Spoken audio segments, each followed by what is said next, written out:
If you saw this man, run. During the late 1800s in Boogieville, Connecticut, there was a guy named Harry Mann who owned a small motel that resided on an island 1 mile off the mainland. This meant that all guests had to take a ferry to reach the motel. Over the years, the motel started getting a bad rep because of how creepy Harry was. Many guests reported him crawling through the vents and spying on them while they were sleeping. Another thing that guests didn't like was that he owned 3 hippos that also lived on the island. In the year 1978, Harry started getting secretly investigated by the authorities after many guests of his started disappearing. Over the following weeks, undercover officers started staying the night at the motel to try and keep surveillance on Harry.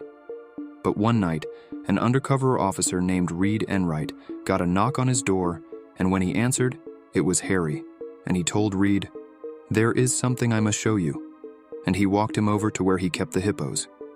Harry then asked, "Do you want to feed the hippos?" And Reed agreed. But as soon as Reed leaned over the railing, Harry attempted to push him in, but during the process, Harry himself ended up falling into the hippo enclosure. In just a few minutes, the whole island was filled with the authorities, and the remains of Harry were nowhere to be seen.